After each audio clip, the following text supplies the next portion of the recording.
안녕하세요. 지금 이 사람 임수민입니다.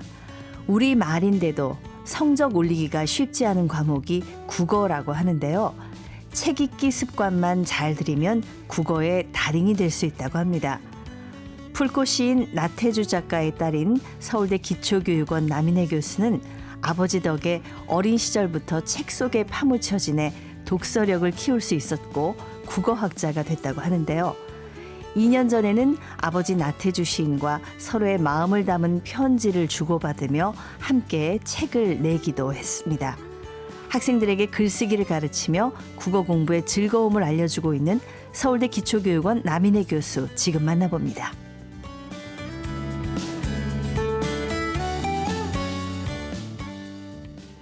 남인혜 교수님 나오셨습니다. 안녕하세요. 안녕하십니까. 네, 제가 이렇게 방송에서 뵀을 때랑 이미지가 너무 비슷하시게 딱 인사를 나누자마자 사람을 무장해제시키는 어머나. 그런 힘을 갖고 계시네요. 너무나 감사합니다. 정말 축복의 말입니다. 네, 사실 우리 남인혜 교수님 하면은 나태주 시인의 딸이다. 네. 이게 늘 이렇게 따라붙잖아요. 따라붙죠. 네, 어떻게 좋으십니까? 좀 부담스러우십니까? 감사하죠. 감사한 일이에요. 우선 저희 아버지 굉장히 아프셨거든요. 네. 편찮으셨는데 지금껏 살아 계셔서 나태주 시인의 딸이다라는 소리를 듣게 되어서 제가 너무 감사하고요. 일성이 딱 효녀네요. 네, 제가 좀 약간 효녀 재질이에요. 진짜 효녀네요. 예. 아, 그렇군요. 사실은 시를 하나도 모르는 분이라고 해도 네. 아마 이건 다 알 거예요. 예. 풀꽃. 네, 풀꽃이. 그렇죠? 예. 자세히 보아야 예쁘다. 그렇죠. 오래 보아야 사랑스럽다. 너도 그렇다. 네, 나태주 시인을 풀꽃 시인이라는 이렇게 별칭으로 예. 부르게 해준 아주 저희한테 너무너무 감사한 시죠. 그렇죠. 그러니까 아마 시를 모르는 분도 이게 나태주 시인의 시였어? 이렇게 생각하시는 분이 네. 많으실 겁니다. 참 우리말 잘하고 또 글 잘 쓰기로 일가견이 있지만은 혹시 아버지하고 이렇게 두 분이 글쓰기 대결하시면은 어떨 것 같으세요? 저희는 스타일이 좀 다른데요. 어떤 스타일입니까?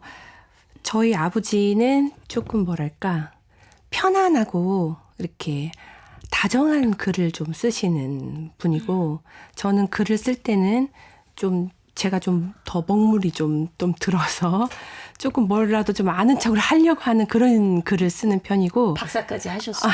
네. 아까워서 티를 내려고. 아버지는 박사를 못 하셨죠. 예. 석사까지 하셨어요. 네. 네. 그런 스타일인데 둘 다 공통점이 있다면 결국에는 약간 희망의 글을, 희망의 메시지를 굉장히 중시한다는 거, 네. 그런 부분에서는 조금 서로 통하는 부분이 있는 것 같아요. 그렇군요. 여러 시인들, 훌륭한 시인들이 많습니다만 어떤 시인들의 시를 읽으면 깊은 사색에 잠기고 막 번민에 잠기고 고뇌에 잠기고 막 이렇다면 나태주 시인의 시를 읽으면 뭔가 이렇게 마음이 확 풀어지고 편안해지는 그런 느낌. 뭔가 내가 나를 용서해 줄 수 있을 것 같고 좀 더 다정해질 수 있을 것 같고 그런 느낌이 들죠. 네, 맞습니다. 예, 저도 그래서 아버지 시가 그런 면이 참 좋아요. 그런 점을 또 닮으신 것 같아요. 예, 저희 둘 다 정 많고 네. 눈물 눈물 많고 말 많고 이렇게 사람 좋아하고 이런 부분이 아주 많이 닮아 있어서 사실은 글의 본질적인 부분도 좀 닮아 있지 않은가라는 생각이 들어요. 네, 우리 남인혜 교수님은 사실 지금 서울대학교에서 서울대 학생들한테 글쓰기를 가르치고 계세요. 네, 지금 횟수로 한 13년 정도 됐습니다. 예, 서울대 정도 들어온 학생들이면 다 글을 잘 쓰지 않을까요? 서울대 학생들이 전부 다 글을 잘 쓴다라고 말씀을 드리긴 어렵지만 네네. 제가 대학교 1학년이었을 때보다 지금 이 학생들이 더 잘 쓰는 것 같아요. 많은 사람들이 네네. 문해력 걱정을 하잖아요. 그리고 요즘 특히 막 줄임말도 많이 쓰고 약간 개자 접두사로 모든 표현을 다 하고 너무 단순하잖아요, 표현이. 요즘 그 세대가. 네. 그런데 이 친구들 또 조용히 생각해서 너의 생각을 써봐라고 하면은 곧잘 씁니다. 네네네. 그런데 만약에 걱정이 된다고 하는 건 이런 부분. 예를 들어 용기 있게 나만의 개성 있는 목소리를 확 내는 거. 그 부분은 조금 약한 것 같은데 어떤 두려움도 있는 것 같아요. 네. 내가 내 목소리를 크게 내면 예를 들어 다른 사람한테 비판을 받거나 아니면 공격을 당할 것이다라는 두려움이 있는 것 같아요. 아니 그 젊은 나이부터요? 요즘 친구들 그런 두려움이 굉장히 커요. 예를 들어 예전에는 저희는 뭣도 모르고 교수님 말씀하시면 막 손들고 그랬거든요. 그런 친구들이 있었어요. 항상 있었잖아요. 눈총을 받으면서도. 네. 저는 이렇게 생각합니다, 선생님. 막 이렇게 얘기하는 네. 친구들이 있었잖아요. 요즘은 거의 없습니다. 발표를 잘 안 하려고 하고요. 자기 의견을 잘 내세우려고 안 해요. 네. 정을 맞을까봐 이게 틀린 답이 될까봐 약간 두려워하는 것 같아요. 아, 그러니까 아는 지식이나 이런 것들은 굉장히 많죠. 풍부해졌지만 네. 내 목소리를 내는 거는 뭔가 좀 주저하는 부분이 있다. 네. 왜냐하면 요즘은 조금 다른 의견이나 다른 목소리를 내면 이렇게 무차별적인 공격을 인터넷상에서 받거나 하는 경우가 있잖아요. 네네. 그런 걸 보고 자라서 그런가 봐요. SNS에서 글 잘못 올렸다가 막 댓글이 막 안 좋은 댓글이 달린다던가. 매장당하는. 네. 요런 걸 네. 봐서 그런지 먼저 손을 들고 먼저 액션을 취하고 자기 의견을 강하게 주장하는 거에 대해서 아이들이 굉장히 보수적인 학생들이 네네. 굉장히 보수적인 입장을 취하는 경우가 많아요. 그렇다면 우리 남인혜 교수님은 글쓰기 수업에서 어떤 점들을 주로 강조하세요?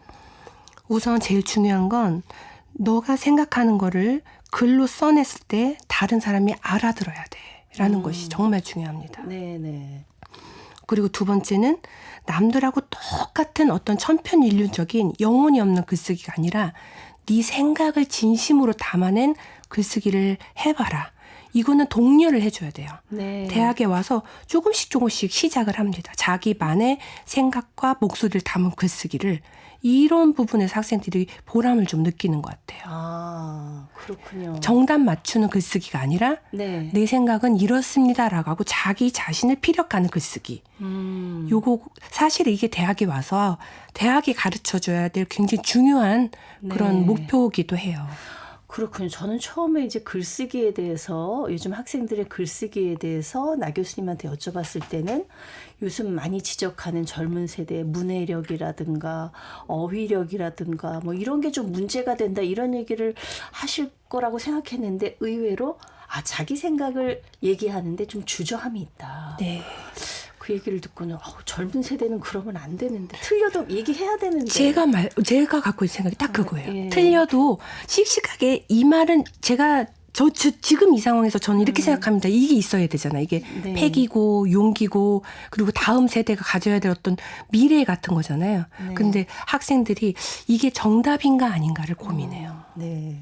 저는 너무나 이 학생들이 나쁘다는 얘기가 아니에요. 그러니까. 이렇게 조금 눈치를 보게 되는 그런 사회 상황이 이 아이들한테는 굉장히 그게 컸나 보다. 안타까운 거죠. 저도 글을 뭐 잘 쓰는 편은 아니지만 한 줄이라도 쓰고 나면 자기 검열이라는 거에 부딪혀요. 맞아요. 이거 남들이 읽으면 어떻게 생각할까? 맞아요. 예, 거기에서 일단 가로막히는 것 같더라고요. 나를 좀 너무 얕게 보지 않을까? 아니면 나를 이렇게 보지 않을까? 맞아요. 네. 그런 걱정 때문에 글쓰기가 어려워지는 것 같습니다. 네. 제일 중요한 건 글쓰기에서 나아지려면 누군가 정확하고 따뜻한 눈길로 첨삭을 해주고 네. 그거에 대해서 비평을 해주는 게 이 글쓰기 성장에 있어서 굉장히 중요한 일이에요. 네. 사실 요즘 대학 수학 능력 시험에서요. 네. 영어 수학이 뭐 판가름한다고 하는데 제가 자세히 얘기를 들어보면 국어에서 판가름한다. 일단 문제를 이해를 해야 되니까. 네. 국어 언어 영역 때문에 삼수한 친구들도 저는 실제로 많이 만났거든요. 네네네. 영어하고 수학은 너무 잘하는 거예요. 근데 이 언어 영역 때문에 저 삼수했습니다라는 친구들을 제법 만납니다. 해도 이제 단기간에 안 나아지니까 네. 본인도 환장할 노릇이고 뭐 그렇다는 얘기를 여러 번 들었습니다. 학생들한테. 그러니까요. 학교 다닐 때 국어 공부 열심히 할 걸 이렇게 후회하는 학생들 많을 것 같아요. 그래서 진짜 지금 따끈따끈한 그 남래 교수님의 신간이 제 앞에 와 있는데 네. 다시 만난 국어. 네. 두 번째 교과서. 네. 야, 여기 보니까 그 장르별로 이렇게 자세하게 되게 친절하게 교수님처럼 이렇게 얘기를 해주셨네요. 우리가 국어를 너무 한 과목의 하나로 생각을 하고 사는데 네. 그리고 국어라고 하면 이거는 시험 보는 대상, 수능, 내신 대상, 과목 이렇게 생각을 하는데 국어는 우리가 태어나서 죽을 때까지 사실 계속 같이 가는 거거든요. 네. 모국어잖아요. 예. 엄마의 텍스트거든요. 그래서 엄마의 텍스트는 우리가 나이가 들고 어머니가 돌아가셨다고 해서 우리한테 엄마가 없는 건 아니잖아요. 네. 누구에게나 모성은 필요하듯이 누구에게나 그 모국, 어머니의 나라가 필요하듯이 우리한테 국어라는 것은 태어난 날부터 죽는 날까지 쭉 함께 동반할 수 있는 아주 아름다운 것입니다라는 것을 말씀드리고 싶었어요. 네. 아, 근데 저희 옛날 학창 시절의 국어 시간을 생각해 보면 시 하면 시인 나오면 청록파 여기서부터 외우기 시작해요. 외웠잖아요. 외우는 게 문제예요. 외우고 그거를 네. 시험으로 테스트를 받으니까 네. 다들 싫어하는 거예요. 그런데 그런 걸 다 떼고 나서 정말 청록파 그 작품 하나만 이렇게 바람이 살랑살랑 부는 데서 한번 읽어본다고 생각해 보세요. 네. 마음속에 풍경이 이렇게 딸랑딸랑 울리는 것 같고 예. 뭔가 소산하게 이렇게 뭔가 아름다운 그런 풍경이 펼쳐지는 것 같고 그렇거든요. 그런 감상의 기쁨이 있었는데 그거를 토막내서 외우고 시험 보고 하니까 그걸 다 잃어버렸던 거예요. 근데 이제 과연 지금 30-40년이 흘러서 제 학창 시절에서 네. 흘러가지고 지금의 학생들은 그렇게 살랑살랑한 데서 시를 느낄 만한 여유가 있을까? 여유가 없죠. 그때나 지금이나 토막내고 암기하고 하는 건 똑같거든요. 네. 그래서 오히려 우리는 이제 다 졸업했잖아요. 네. 약간 이거는 어른을 위한 교과서예요. 아, 우리 이제 시험에서 다 졸업을 했고 이제 인생도 좀 돌아올 때가 됐고 그랬는데 나한테 국어가 어느 정도에 와 있지? 나의 국어는 이제 좀 돌아올 때가 되지 않았나? 시험하고 빠이빠이 하고 네. 이래서 그냥 내추럴한 국어를 다시 한번 찾아보자. 그래서 어른의 교과서로 만든 겁니다. 진짜 국어 공부할 때가 됐네요, 이제. 그러니까 원할 때 원하는 만큼만 보고 공부하기 싫으면 또 안 볼 수도 있는 그런 책인 거예요. 예. 지금 남인혜 교수님하고 잠깐 얘기를 나누면서 드는 생각이 그럼 그 아빠가 나태주 시인이셨으니까 그래도 나 교수님은 살랑살랑한 데서 시를 다 감상할 만한 그런 환경에서 자랐겠구나 하는 또 부러움이 지금 제가 드는데 네. 그 어때요? 아버지가 어렸을 때 책도 좀 읽어주고 글쓰기도 좀 가르쳐 주시고 얘야 일로 와봐라 해서 동화책도 좀 읽어주시고 아니. 그렇게 안 하셨나요? 안 하셨어요, 전혀. 예. 책을 읽어주신 적은 한 번도 없는 것 같아요. 진짜요? 네. 무릎 위에 앉혀놓고 책 읽어주신 적은 한 번도 없어요. 그런데 거의 날마다 뭔가는 읽어주셨어요. 뭐를 읽어주셨어요? 그럼? 본인이 쓰신 그날 쓰신 시. 첫 번째 독자가 나 교수님이었군요. 예, 저예요. 제가 유치원 다닐 때도 뭣도 모르는데 저를 불러다 놓고 읽어주셨어요. 저는 그게 시인 줄도 몰랐어요. 그러면은 좀 관심이 없을 거 아니에요, 어렸을 때는. 그렇죠. 좀. 저는 사금파리에다가 이제 소꿉장난을 하면서 이렇게 뭐 영희 너도 먹고 찰스 너도 먹고 이러고 있는데 이제 아버지가 A 버전, B 버전을 들고 나오세요. 자작시인데 본인의 이제 작품인데 뭐 행복하면 A 버전, 행복 B 버전. 약간 다른 버전을 가지고 오세요. 그래서 그걸 계속 읽어주세요. A가 낫니, B가 낫니. 유치원생한테. 유치원생한테. 그럼 대답해요? 그러면은 대답을 해야 돼요. 대답을 들으실 때까지 계속 물어보시는 거예요. 그러면은 듣다가 이렇게 얘기를 해요. 그러면은 딴 데로 가세요. 이제 엄마한테 가시는 거예요. 저희 엄마한테 가서 이제 여보 A가 나 B가 나 1번이나 2번이나 이런 거. 저희 아버지 시집이 한 40여 권 되는데 네. 어렸을 때 시집을 제목을 지어야 될 거 아니에요. 예. 가족 회의에서 제목을 짓는 거예요. 정말 특이하네요. 가족 회의에서는 제목을 아주 약간 한 단어만 서로 달라요. 뭐 예를 들어 오늘 나를 찾아온 뒤에 행복이라고 할까? 오늘 나를 찾아온 기쁨이라고 할까? 오늘 나를 찾아온 너라고 할까? 이거를 계속 물어보시는 거예요. 네. 그래서 투표를 해요. 다수결로 이제 행복으로 했으면 딱 끝나야 되잖아요. 그렇죠. 그러면 뭐 다수결로 했으면 그걸 그대로 가야죠. 예, 다음날 또 물어보세요. 또 시작하세요. 거기 조금 또 바꿔오세요. 그래서 계속 업그레이드된 제목을 이제 사람들은 이제 식구들은 이제 달달달달달 괴롭히시는 거죠. 근데 대충 얘기 들어봐도 가족이 굉장히 화목했다는 생각이 드네요. 안 그러면은 보통 밥 먹는데 그만하세요 이렇게 얘기가 나올 법도 하잖아. 그만하세요 하죠. 하는데. 합니다. 도망 다녀요. 나중에는 너무 절대 굴하지 않으세요. 계속 물어보세요. 그거를 저는 이런 게 있어요. 그 성북동 비둘기라는 시를 보면 네. 비둘기가 사랑인 줄도 모르고 사랑을 한다는 얘기가 나오는데 네. 저희는 그게 시인 줄도 모르고 시를 배웠어요. 시 속에서 사실은 잘하셨네요. 네. 저희 어머니도 평생 그렇게 시 안에서 시만 듣고 사셔갖고. 어머니도 시집 몇 번 내실 만한데요. 저희 어머니 요즘 시 쓰세요. 이게 뭐 서당께 이게 그냥 나온 말이 아니에요. 네네. 이게 한 3년을. 비유가 좀 그래서 죄송한데. 그렇죠. 맞아요. 네. 풍월이 아니라 뭐 분식집게는 뭐 3년 있으면 라면을 끓인다고 하는데 네. 한 30년 정도 들으셨잖아요. 30년을 듣고 나니까 그냥 평범한 그냥 보통의 여인네도 아내도 시를 쓴다. 이렇게.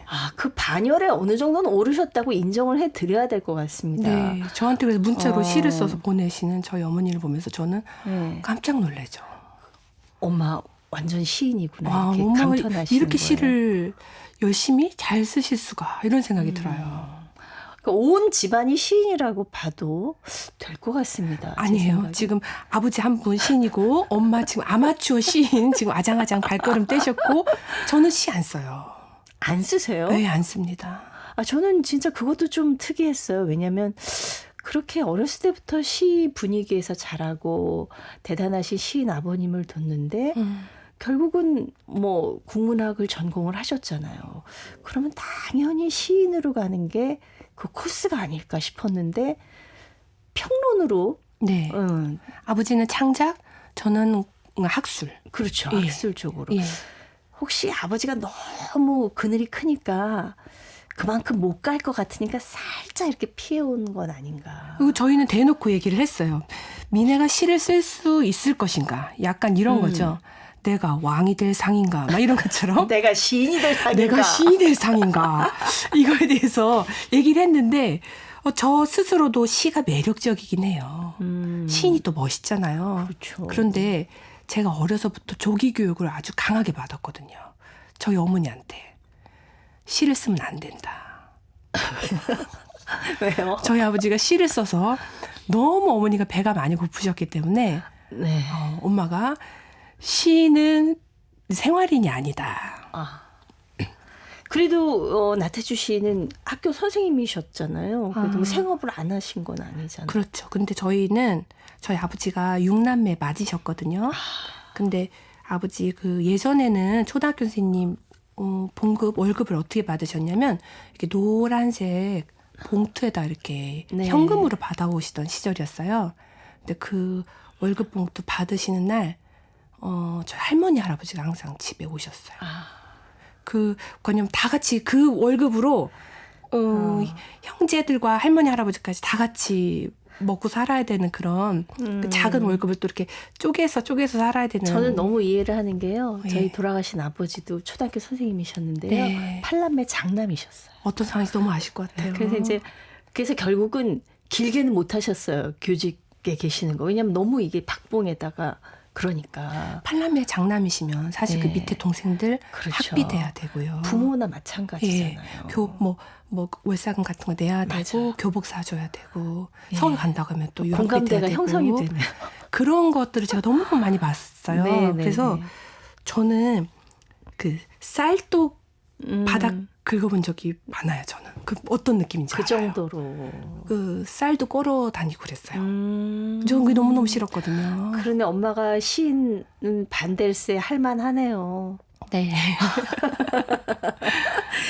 근데 그래도 뭐 책이 꽉 찬 그런 환경에서 네네. 잘하셨죠. 네. 아빠가 책은 안 읽어주셨지만 네.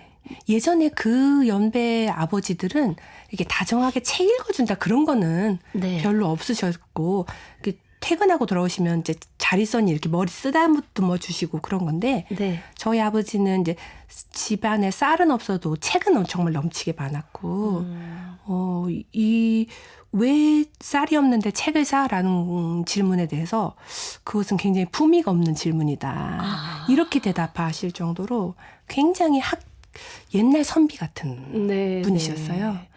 어떻습니까?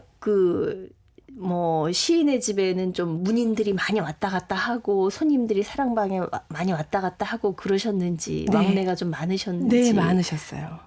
저는 기억이 나는 게 옛날에는 이제 겨울 되면 이렇게 내복만 입고 이렇게 있잖아요. 보온 내복을 입고 빨간 네네 그렇죠. 빨간 내복 그 정전기도 잘 일어나가지고 왜 이렇게 솜들어 있는 내복을 네. 이렇게 무릎하고 팔꿈치가 다 닿을 때까지 옛날에는 입었어요. 네, 네. 근데 부끄러운 줄도 모르고 저는 이제 초등학교 때니까 아버지 지인분들이 이제 다 시인들인데 그때는 네. 시 쓰시는 분들은 꼭 그 모임을 하세요. 무슨 회를 만들어서 그 동인지 모임을 하시거든요. 네, 네, 네. 본인들끼리 돈 이렇게 모아서 잡지를 이렇게 지방에서 이렇게 내시는 거예요. 거기다 자기 시를 네. 열정적이셨어요. 굉장히. 한 번 오시면 안 가세요. 예전에는 그냥 주무시고 가는 경우가 그렇죠. 많아요. 예. 아침에 다음날 아침에 가세요. 근데 이제 그분들이 제가 태어났을 때부터 와서 이렇게 강보에 누워 있을 때부터 이 딸이야? 딸 낳았어? 그래서 축하하네. 네. 나 시인 이렇게 하시던 분들이었는데 제가 어느 날은 문을 팍 열고 술 약주 드시는 그 네. 시인들 모임 가서 아저씨들 이렇게 시끄럽게 할 거면 집에 가! 막 이렇게 소리를 질렀대요. 아니 몇 살 때 그랬대요? 모르겠어요. 저 기억이. 초등학교 저학년 때. 제가 저만 큰 소리 쳤다고 하더라고요. 저희 엄마도 아무 소리도 못하고 오빠도 아무 소리도 못하고 그러는데 저는 이제 막내라서 약간 오냐오냐 자랐기 때문에 아저씨 그렇게 하면 집에 가! 막 이렇게 했더니 아저씨들이 재밌으셨던 거예요. 네. 그래서 알았다고. 너 때문에 간다고. 어렸을 때부터 할 말을 하는 스타일이셨네요. 네네. 네. 근데 그 시인들을 제가 시평론가가 돼서 작품으로 만났어요. 그러니까 이렇게 대단한 분들을 내가 막 쫓아냈다니 그런 분들이셨죠? 근데 옛날에는 아저씨 이렇게 얘기를 했는데 어느 시인님 이렇게 얘기를 또 하니까 뭔가 좀 어색하기도 하고 그렇더라고요. 네. 참 그분들 입장에서도 내가 저기 그냥 꼬물꼬물할 때부터 봤던 아기가 내 시에 평론을 쓴 참 재미있다? 그러셨을 것 같네요. 네, 가끔 그래서 아유 꼬맹이 때 이런 일이 있었는데 내가 그때 과자 한 봉지 더 사주길 잘했네 이런 얘기하시는 분들 계세요. 뇌물이었네요. 말하자면 사실 우리 아버님 나태주 시인하고 두 분이 2023년에는 또 함께 에세이도 내셨잖아요. 네, 맞아요. 예, 나만 아는 풀꽃 향기. 예. 책 표지에 보면 너를 안으면 풀꽃 냄새가 난다. 이렇게 써 있는데 이게 남인혜 교수님이 아닐까. 네. 제가 옛날엔 예뻤거든요. 지금도 예쁘십니다. 이 책은 어떻게 같이 쓰게 되셨어요? 우리 둘 다 글 쓰는 사람인데 네. 둘이 같이 합작한 게 없다라는 생각을 언젠가 한 거예요. 네. 그래서 같이 써볼까라는 아이디어를 아버지가 내셨는데 그래요. 좋아요. 해가지고는 바로 이제 아이디어가 성사가 된 거죠. 예. 그래서 원래는 아버지가 한 편 쓰시고 거기다 제가 한 편 쓰고 이렇게 왔다 갔다 할 생각이었는데 아버지가 너무 좋으신 거예요. 딸하고 같이 책을 낸다. 한 달 만에 다 써버리셨어요. 근데 저는 굉장히 늦게 쓰거든요. 예. 그래서 이제 아버지 원고가 떡하니 다 완성된 원고가 와 있는 거죠. 정말 부담됐겠어요. 너무너무 부담되는 거예요. 그래서 쓰는데 분량은 다 못 맞췄어요. 분량은 아버지가 더 많이 쓰시고. 네, 많이 쓰고 전 중간중간에. 예.